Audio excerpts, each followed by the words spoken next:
우리 교회를 향하신 하나님 아버지의 평강이 오늘도 변함없이 우리 가운데 함께 하실 줄로 믿습니다. 오늘이 무슨 날인지 아십니까? 네, 특별한 날은 아닌데요.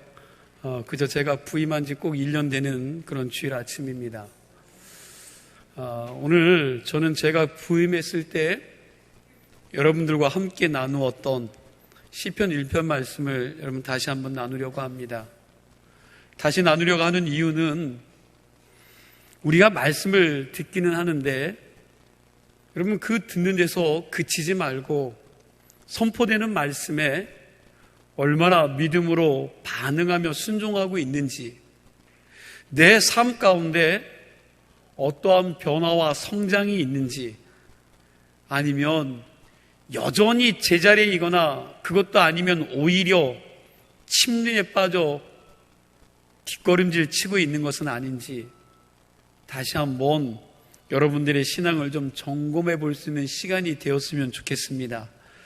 저는 여러분들이 1년 전이나 지금이나 그리고 앞으로도 우리 각자가 주님 날아갈 때까지 복 있는 사람, 복을 나누는 사람, 복이 되는 사람으로 살 수 있기를 그 무엇보다도 간절히 소망합니다. 이 시간 다시 한번 복이 되는 시간이 되었으면 좋겠고, 복이 되게 하시는 하나님의 축복이, 그리고 말씀을 나누는 우리 가운데 풍성이 임하는 은혜가 있기를 축원합니다. 어느 분이 이런 이야기를 하였습니다. 교회의 성도 수만큼 하나님이 쪼개진다. 여러분 잘 들으셔야 됩니다. 교회의 성도 수만큼 뭐가 쪼개진다고요? 예, 하나님이 쪼개진다. 무슨 뜻입니까?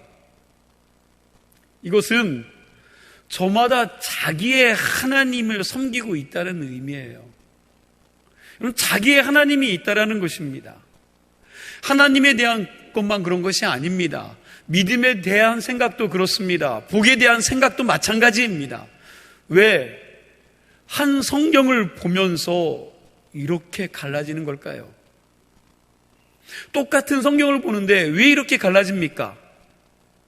사람들은 누구나 자기가 받아들이고 싶은 것만을 받아들이는 습성이 있기 때문입니다. 즉, 먹고 싶은 것만 먹으려 하고 싶은 것만 하려고 하는 것처럼 안타깝게도 믿고 싶은 것만 믿으려는 성향이 누구에게나 다 있다는 거예요. 여러분들의 신앙을 잘 돌아보았으면 좋겠습니다. 믿고 싶은 것만 믿고 하고 싶은 것만 하고, 여러분 그런 신앙이 아니라 정말 하나님이 기뻐하시고 하나님이 원하시는 신앙생활을 할 수 있는 자들이 되기를 원합니다. 그러하기에 사람은 자기가 원하는 것을 이루기 위해서 무엇인가를 한다는 거죠. 여러분들이 무슨 생각과 어떤 마음을 가진지는 알 수 없지만, 그러나 그것을 이루기 위해서 무엇인가를 합니다. 학교를 가는 것도, 장사를 하는 것도, 심지어 봉사를 하는 것도 그 근본, 그것이 어떤 것인지 간에 자기가 원하는 것을 얻기 위함입니다. 누구나 그것을 잘하고 싶어하고 또 그것을 잘해내는 사람을 성공했다고 이야기하고, 그런 사람을 세상에서는 존경을 합니다. 무엇인가를 하고 싶고 이루고 싶은데 그럼 너무나도 힘이 들고 어렵습니다. 이게 잘 되면 좋겠는데 잘 되지 않습니다. 때로는 내 힘과 내 노력으로 불가능합니다. 그런데도 우리는 뭐예요? 이루고 싶습니다. 이루고 싶은 마음이 있습니다. 그래서 생겨난 것이 종교입니다. 종교. 모든 종교는 그 모양이 어떻든지 자기가 원하는 것을 이루고 싶은 사람들이 만들어낸 게 종교입니다. 그러나 기독교는 종교가 아닙니다. 왜냐하면 사람들이 만든 것이 아니기 때문입니다. 모든 종교는 그 종교의 출발이 되는 사람이 있습니다. 그리고 이들은 모두가 무덤이 있습니다. 왜요? 사람이기 때문입니다. 공자도 석가모니도 마호메트도. 그러나 기독교의 시작은 누구입니까? 네, 하나님이십니다. 예수님입니다. 그래서 우리는 그 시작을 도무지 알 수가 없습니다. 그분이 하나님이시기 때문에 무덤도 없습니다. 기독교는 인간이 자기가 이루고 싶은 그 무엇인가를 이루려고 시작한 것이 아니라 하나님께서 하시고자 계획하신 일 때문에 생겨난 것이기에 종교가 아닙니다. 여러분, 이걸 잘 기억하셔야 돼요. 자기가 이루고 싶은 그 무엇인가를 이루려고 시작한 것이 아니라 하나님께서 하시고자 한 그 계획하신 일들을 이루기 위해서 생겨난 게 여러분 기독교입니다. 기독교와 종교의 근본적인 차이는 내가 이루고 싶은 것을 이루려고 하는가, 아니면 그분께서 이루고자 하시는 것을 이루려고 하는가, 그것으로 확연히 달라집니다. 기독교와 종교의 외적인 모양은 다를 것이 별로 없습니다. 그러나 내용은 서로가 너무 다릅니다. 기도와 예배는 다른 종교에도 있습니다. 심지어 찬양도 대부분 다른 종교에 있습니다. 우리가 많이 하는 것처럼 여러분 보이지만 우리가 하는 것은 다른 종교에 비하면 아무것도 아닐 수 있습니다. 가까운 불교의 수행을 보면 우리들이 하는 새벽 예배, 금요 기도 예배, 여러분 이거에 비해서 그들의 수행은 비교할 수 없을 정도로 여러분 더 대단하다고 이야기를 합니다. 대표적으로 그들의 오체투지라는 끊임없이 절을 하며 나아가는 일들이 있습니다. 그런데 그냥 그들이 단순히 절을 하는 것이 아니라 몸의 5부분이 땅에 닿아야 된다는 거예요. 몸의 5부분 어디입니까? 양 무릎이 닿아야 되고요, 양 팔이 닿아야 되고, 그리고 뭐가요? 네, 이마가 닿아야 합니다. 티벳의 사람들은 약 2,000km의 길을 이 오체투지로 간다고 이야기를 합니다. 높은 산이든지 강이든지 여러분 그렇게 절하면서 나아갑니다. 이렇게 하는 의미는 자기의 교만과 자기의 뜻을 꺾으면서 누구에게 나가는 거예요? 부처에게로 나아가는 것을 말합니다. 여러분 그들이 그러한 수고와 헌신을 하는 것은 여러분 자기의 교만함을 꺾고 자기의 뜻을 꺾으면서 그들이 믿는 그 부처를 닮아가는 겁니다. 그렇다면 우리 기독교인들은 어떤 모습으로 하나님 앞에 나아가고 있습니까? 여러분은 어떤 모습으로 하나님께 나오셨습니까? 내 자신의 교만과 고집, 나의 뜻을 꺾기 위해서 여러분들은 어떤 모습으로 주님 앞에 나아가고 있습니까? 우리도 오체투지의 방법으로 나아가면 될까요? 아닙니다. 고린도후서 10장 5절 말씀 우리 함께 보도록 하겠습니다. 고린도후서 10장 5절 말씀 우리 함께 봅니다. 하나님 아는 것을 대적하여 높아진 것을 다 무너뜨리고 모든 생각을 사로잡아 그리스도에게 복종하게 하니. 자, 이 말씀이 뭐예요? 하나님 아는 것을 대적하여 높아진 것을 다 무너뜨리고, 하나님을 아는 거예요, 모르는 거예요? 하나님을 아는 겁니다. 그래서 하나님 아는 것을 대적하여 높아진 것을 다 무너뜨리고 모든 생각을 사로잡아서 누구에게? 예, 그리스도에게 복종하는 겁니다. 이 말씀처럼 우리는 스스로 마음의 옷을 찢는 방법으로 주님 앞에 나아가야 될 줄로 믿습니다. 여러분, 그런 믿음이 우리 안에 있어야 된다는 거예요. 우리에게 성경이 있는 것처럼 여러분, 그들에게도 불경이 있습니다. 성경은 한 권이 다지요. 여러분들이 들고 다니는 그 성경 한 권이 다입니다. 그런데 불경은 끝이 없을 정도입니다. 합천 해인사에 여러분 8만 뭐가 있어요? 네, 대장경이 있습니다. 뭐예요? 판수가 8만 4천 개입니다. 그러니 8만 4천 페이지나 되는 거죠. 그렇다 할지라도 그럼 불교는 누가 만들어냈습니까? 예, 사람이 만들어낸 종교입니다. 기독교에서 말하는 타락이란 기독교가 종교가 되는 것입니다. 성경에서 말하는 우상숭배란 기독교를 종교로 둔갑해서 하나님을 섬기는 것을 말합니다. 여러분, 종교에는 특별한 것들이 많습니다. 특별한 사람이 꼭 있습니다. 그리고 그 사람이 특별한 방법이나 특별한 능력을 가지고 있습니다. 그래서 그 사람을 통하여 특별한 방법을 알아내서 내가 원하는 것을 이루는 것입니다. 좀 더 쉽게 말하면 용한 무당을 데려다가 푸닥거리를 하는 겁니다. 특별한 교주를 만나서 그 교주가 하라는 그 무엇인가를 하는 것으로 내가 원하는 것을 이루는 것입니다. 이것이 수천 년 동안 내려온 우리의 정서입니다.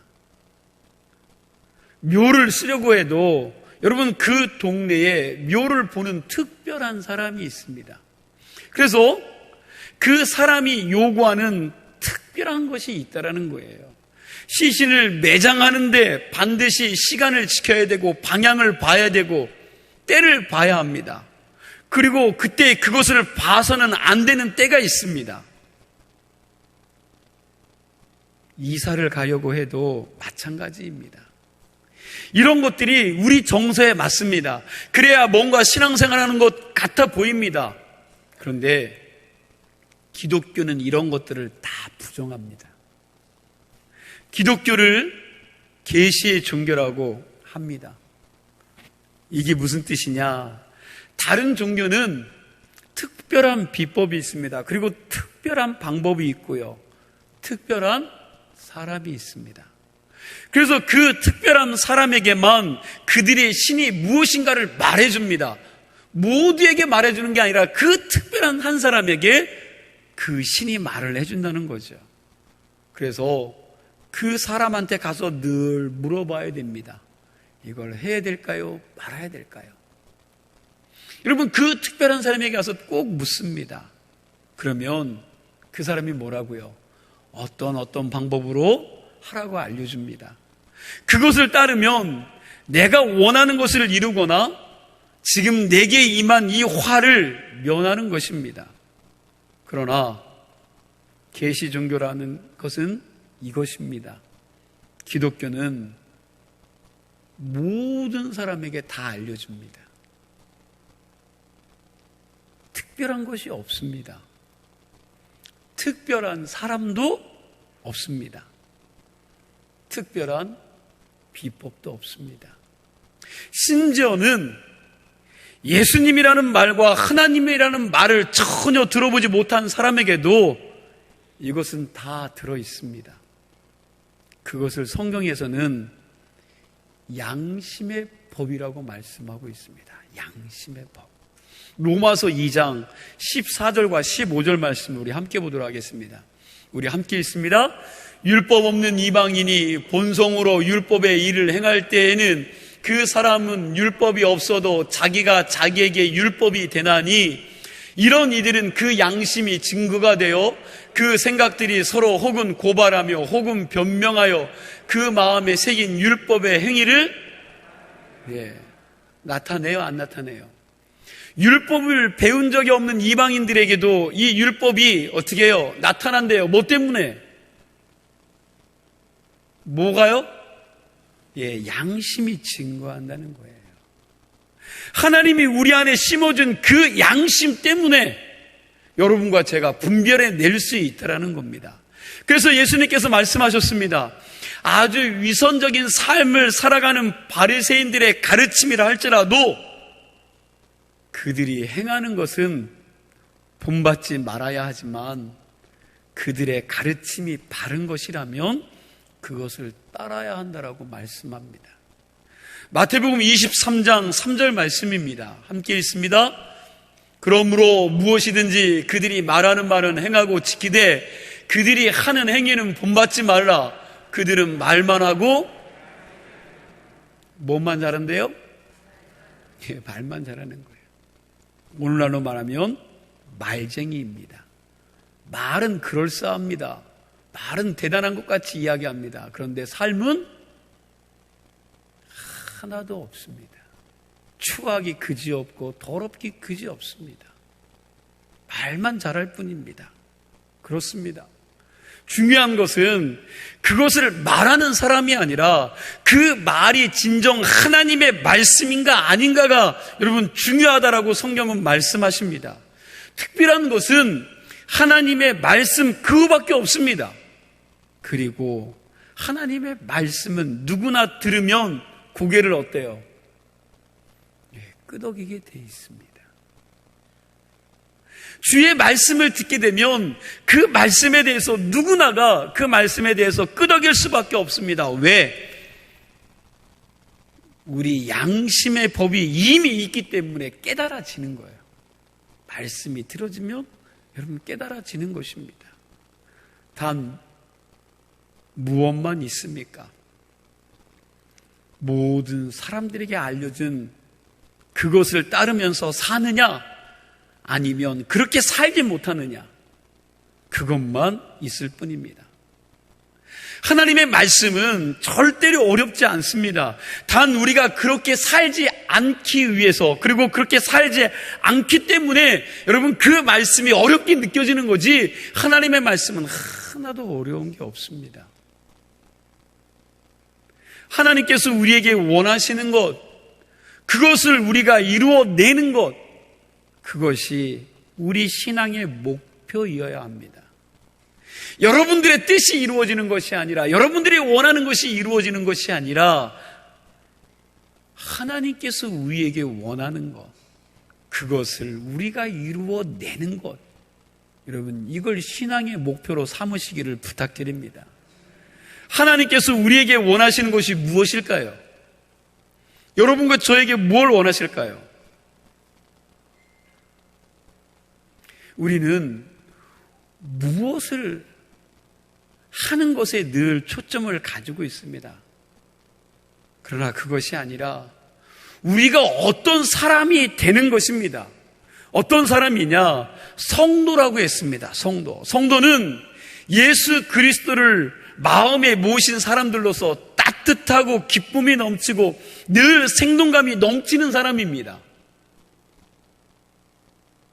그런 사람은 예수 안 믿는 사람 가운데도 있습니다. 그런데 겉모습이 비슷하다고 똑같은 것은 아닙니다. 여러분 죄를 지어도 기쁨이 있을까요? 없을까요? 죄를 지어도 기쁨이 생깁니다. 하나님 말씀대로 살아도 기쁨이 생깁니다. 죄를 지어서 얻는 기쁨과 하나님 말씀대로 살아서 얻는 기쁨이 같은 것일까요? 예, 그 차이입니다. 세상이 주는 것과 하나님의 은혜로 임하는 기쁨은 근본적으로 다릅니다. 그래서 여러분 기복신앙이라는 말이 있습니다. 기복신앙. 원래 기복신앙이라는 이 말은 좋은 말이었습니다. 복을 구하는 것이기 때문입니다. 그런데 그 복이 문제입니다. 그 복이. 우리가 말하는 복과 하나님이 말씀하시는 복이 다르기 때문에 그렇습니다. 여러분들이 기준 삼는 복과 하나님이 기준 삼는 복이 다르다는 거죠. 하나님이 말씀하시는 복과 우리가 바라는 복이 같다면 여러분, 김복신앙처럼 좋은 신앙은 없습니다. 시편에서 말하는 복은 하나님께서 말씀하시는 복입니다. 자, 말씀을 우리가 좀 생각해 보겠습니다. 오늘 1절에 보니까 복 있는 사람은, 이 말의 의미가 무엇입니까? 좀 더 쉽게 표현하면 돈 있는 사람은 여러분, 이렇게 말했다면 이 말은 돈이 있어서 그 돈을 쓸 수 있거나 누군가에게 줄 수 있는 사람을 의미합니다. 그러나 시편 1편에서 보면 복 있는 사람이라고 말하죠. 복 있는 사람은 복이 있어서 자신에게도 복이 넘쳐나고 남에게도 복을 줄 수 있는 사람을 말합니다.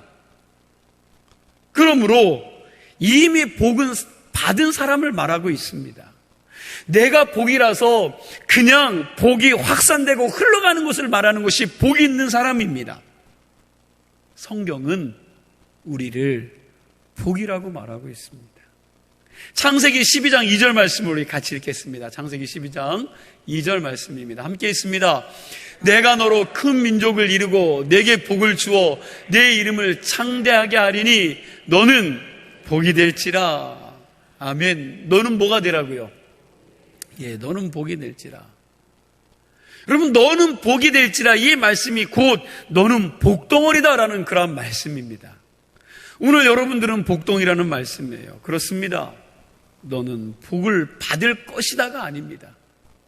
성경은 너는 복을 받을 것이다라고 이야기하지 않습니다. 너가 있는 것, 그것 자체가 복이라는 것입니다. 복을 구하는 자가 아니라 내가 복이다라고 말씀하고 있는 것입니다. 하나님을 제대로 아는 자, 하나님을 제대로 믿는 자, 그들이 곧 그냥 복입니다.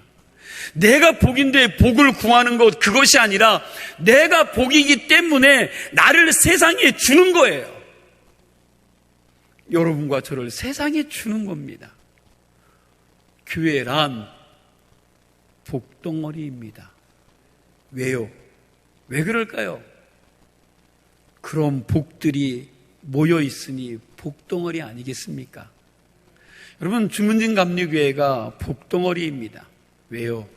여러분들이 복덩어리이기 때문에 그렇습니다. 가정에 신앙인이 있으면 그 가정은 복덩어리입니다. 직장에 신앙인이 있으면 그 직장은 여러분 복덩어리가 되어야 합니다. 그러니 얼마나 우리의 신앙생활과 거리가 멉니까? 여러분들이 생각하는 복과 하나님이 생각하는 복은 거리가 있습니다. 그러니 여러분, 이 말이 좀 이해가 잘 되지 않습니다. 우리는 내가 얼마나 복을 많이 받느냐에 우리의 신앙에 초점을 두고 있습니다. 내가 예수를 믿으면서 얼마나 많은 돈을 소유했느냐, 내가 예수를 믿으면서 얼마나 큰 집에 사느냐, 내가 예수를 믿으면서 내 자녀들이 얼마나 잘 됐느냐.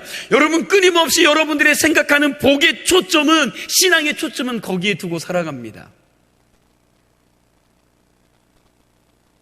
그러나 하나님은 내가 얼마나 세상에 복이 되느냐에 초점을 두고 있으니 동상이몽입니다. 구약성경에 보면 요셉이라는 사람이 있습니다. 이는 요셉은 복이죠. 그래서 그가 가는 곳마다 다른 사람들에게 많은 좋은 일들이 일어났습니다. 형제들에게 팔려서 종으로 팔려갔지만 여러분, 그 종으로 팔려간 그 집이 여러분 그 때문에 어떻게 됐습니까? 복을 받았습니다. 그러다가 옥에 갇혔는데 옥에서도 그가 복덩어리였습니다. 옥에서 끝난 것이 아니라 한 나라의 총리가 되었는데 여러분, 그 총리 한 사람 때문에 그 모든 가뭄을 이겨낼 수 있는 복이 되었습니다. 그러면 왜 그렇게 됐느냐? 왜 하나님을 믿는 사람이 복덩어리이느냐? 오늘 성경을 보니까 이렇게 말씀합니다. 첫째로, 복덩어리는 악인의 꾀를 쫓습니까? 쫓지 않습니까? 악인들의 꾀를 쫓지 않습니다. 둘째로, 죄인들의 길에 섭니까? 서지 않습니까? 네, 죄인들의 길에 서지 않습니다. 셋째로, 오만한 자들의 자리에 앉습니까? 앉지 않습니까? 네, 앉지 않습니다.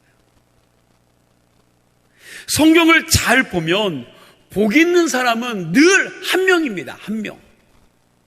그런데 죄인은요? 들이죠. 들. 죄인들, 악인들, 오만한 사람들 늘 들입니다. 복 있는 사람은 악인들과 죄인들과 오만한 자들 속에 있으면서도 그들의 삶을 본받거나 받아들이지 않는 것입니다.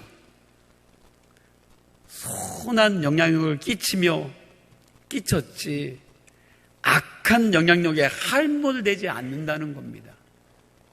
이게 복 있는 사람입니다. 마치 더러운 연못에서 피어나는 아름다운 연꽃과 같다는 겁니다. 아무리 타락하고 아무리 더럽고 아무리 추해도 여러분 그것에 함몰되지 않습니다. 그들과 함께 동의하지 않습니다. 그곳에서 함께 섞이지 않습니다. 어떻게 그럴 수 있느냐? 그 속에 세상이 더럽힐 수 없는 그 무엇이 있다는 거예요. 그게 뭘까요? 여러분 그것이 무엇일까? 여호와의 말씀인 줄로 믿으시기 바랍니다. 그리고 그것을 주야로 묵상하며 세상을 살아가기 때문입니다. 악인들의 꾀, 죄인들의 길, 오만한 자들의 길, 이것을 알려면 분별력이 있어야 합니다. 그 분별력은 하나님의 말씀이 그 마음에 가득한 사람들만 가질 수 있다는 것입니다. 분별력은 그 사람 속에 차 있는 것으로 드러나는 것입니다. 채워져 있는 것들이 밖으로 나오게 되어 있습니다. 여러분들의 안에 있는 것들이 나온다는 거죠. 여러분 이 안에 없는 것들이 나오는 것이 아닙니다. 이 안에 추한 것이 있으면 추한 것이 나올 수밖에 없고 더러운 것들이 있으면 더러운 것. 내 속에 세상 것으로 가득 차 있으면 뭐가 나옵니까? 세상 것이 나올 수밖에 없습니다. 그러니 오늘 성경은 여호와의 말씀으로 가득 차 있는 자들은 말씀이 나올 수밖에 없다는 거지요. 내 안에 채워진 것이 나오게 돼 있습니다. 여러분에게 드렸던 말씀인데 한번 예화인데 한번 잘 들어보시기 바랍니다. 어느 목사님이 식사 때가 되어서 밥통을 열었는데 밥통에 밥이 없습니다. 그래서 그 딸아이에게, 초등학교 다니는 딸아이에게 야 가서 슈퍼에 가서 전자레인지에 데필 수 있는 밥을 좀 사와. 금방 돌리면 먹을 수 있는 밥을 사오라고 시켰습니다. 그 딸아이가 슈퍼에 가서 그 밥을 사왔습니다.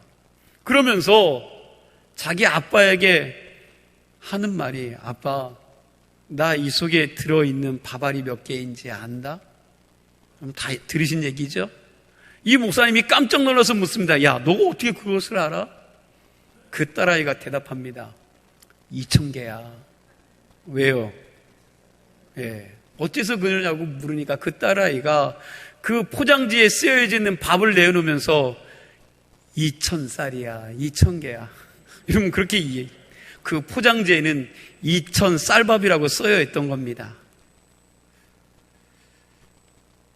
여러분 그 아이 속에는 2,000이라는 지역에 대한 지식이 없습니다. 뭐만 있어요? 그가 알고 있는 건 오직 숫자 2,000이라는 말밖에 알지 못했습니다. 우리들의 마음속에 세상의 가치관과 지식으로 가득 차 있으면 세상의 눈으로만 세상이 분별이 됩니다. 그것은 나에게 얼마나 이득이 될까, 그렇지 않을까 늘 이해 타산적입니다. 왜요? 이 안에는 세상 것이 가득 차 있기 때문에 그렇습니다. 그러나 하나님의 말씀으로 가득 차 있으면 그것이 하나님의 뜻에 얼마나 맞을까 맞지 않을까, 이것이 분별이 됩니다. 하나님이 내 안에 가득 차 있으면 모든 것들이 하나님의 눈으로 보여집니다. 악인들의 삶 속으로 들어가지 않을 수 있는 방법은 말씀을 우리 마음속에 넣고 주야로 그 말씀을 묵상하는 것입니다. 말씀을 주야로 묵상한다는 것이 무엇일까? 말씀으로 주야로 묵상한다는 것은 여러분, 말씀을 되새김질하는 겁니다. 들은 말씀을 읽고 말씀을 묵상하고 그 말씀을 암송하고, 그리고 그 들은 말씀들의 뜻을 다시 분별해내고 또 묻는 겁니다. 여러분, 이것이 말씀을 묵상하는 것입니다. 더 쉽게 말씀을 드리면 삼각관계를 만들라는 겁니다. 예를 들어 설명하면 이렇습니다. 우리의 실제 생활에 많이 행해지는 그런 일입니다. 아이가 학교에 갔습니다. 그런데 돌아와서 엄마에게 이야기를 합니다. 엄마, 오늘 학교에서 내 짝꿍이 나한테 뚱뚱하다고 그랬다. 여러분, 그러면서 누구한테 이르는 거예요? 네, 엄마한테 다 이르는 겁니다. 그러면 여러분, 삼각관계가 생기는 거죠. 본래는 이 사건은 나와 누가 알았던 거예요? 짝꿍만 알았던 일입니다. 그런데 그것을 이 아이가 엄마에게 이야기하는 순간 그 사건은 아무런 상관이 없던 엄마와 그 사건이 상관이 되어져서 나오는 겁니다. 그래서 이 일이 이제는 삼각관계가 되는 것입니다. 나와 짝꿍과 그리고 엄마입니다. 어린 아이들은 대부분 일을 이렇게 삼각관계를 만들어가면서 문제를 해결해 나아갑니다. 성도들이 내 삶에 일어나는 모든 일에 대해서 중보자이시며 주관자이신 하나님을 기억하며 말씀을 묵상하거나 그 뜻을 자꾸 묻는 것은 이와 같은 삼각관계를 자꾸 만들어가는 것입니다. 하나님을 개입시키는 거죠. 오빠가 동생의 인형을 뺏어갔습니다. 그러면 여러분, 이걸 누구한테 일리면 해결이 돼요? 엄마한테 가서 이르면 됩니다. 그러면 엄마는 그 일에 끼어들고, 그리고 엄마가 그 일을 지혜롭고 현명하게 해결해 줍니다. 그런데 이러한 방법은 기한이 있습니다. 기한. 성일이 되어서도 이러면 마마 보이고 마마 거리 되지요. 이제 어느 정도 자라면 부모의 가르침을 내면화시켜서 스스로 판단하고 책임지며 살아갈 만큼 성장해야 합니다. 이렇게 하나님의 가르침을 내면화하는 것, 이것이 말씀을 묵상하는 것입니다. 웬만한 일들은 하나님의 말씀의 교훈을 따르지만, 여러분, 따르기만 하면 해결할 수 있습니다. 작고 소소한 일들은 이미 주신 하나님의 말씀의 가르침으로 해결이 가능합니다. 그러나 내 힘으로 안 되는 문제들은 당연히 하나님 앞에 들고 나아가서 하나님과 삼각관계를 만들면 만들수록 해결의 실마리가 보입니다. 인간관계에서 삼각관계는 여러분, 때때로 우리의 성장을 방해하고 문제를 더 복잡하게 만들기도 하지만, 신앙에 있어서 하나님과의 삼각관계는 문제 해결의 지름길이 됩니다. 할 수만 있다면 자꾸 내 일에 하나님을 끌어들이시기를 바랍니다. 왜냐? 하나님은 육신의 부모처럼 어설프지 않고 실수가 없으신 완전한 분이시기 때문입니다. 하나님은 기도를 통해서든 말씀을 통해서든 문제를 해결해 주실 뿐만 아니라 진리의 가르침을 우리 안에 내면화시킬 수 있도록 도우셔서 그분처럼 살도록 우리를 변화시켜 주시는 완벽한 주님이 되시는 줄로 믿습니다. 그분의 개입은 상대방과 나를 더 유익하게 할 뿐만 아니라 문제를 더 만들지 않는다는 사실입니다. 복 있는 사람의 삶은 그래서 언제나 형통으로 끝납니다. 다시요. 여러분, 복 있는 사람은 그래서 언제나 뭘로 끝난다고요? 예, 형통으로 끝이 납니다. 신앙인들은 악인들의 꾀를 따르지 아니하며 죄인들의 길에 서지 아니하며 오만한 자리에 앉지 아니한다고 말씀했습니다. 왜? 그 속에는 하나님의 말씀으로 가득 차 있기 때문에, 그 말씀을 시도 때도 없이 묵상하기 때문에, 성경에 나오는 믿음의 선배들이 그 일을 잘하여서 그들이 믿음으로 승리했던 것처럼 우리 주문진 감리교회 성도님들도 하나님이 나의 삶 속에 자꾸 끌어들이고 그 주님의 가르침을 내면화함으로 하나님으로 하여금 우리 삶의 문제를 해결하고 결정하실 수 있도록 여러분들을 좀 내어드리시기를 간절히 소망합니다. 그 하나님을 끌어들이고 사람이 아닌 그 하나님이 그 문제 속에 들어와서 그 문제를 해결할 수 있도록 날마다 복이 있는 사람으로 살아가실 수 있는 우리 주문진 감리교회 성도님들이 다 되시기를 축원합니다. 기도하시겠습니다.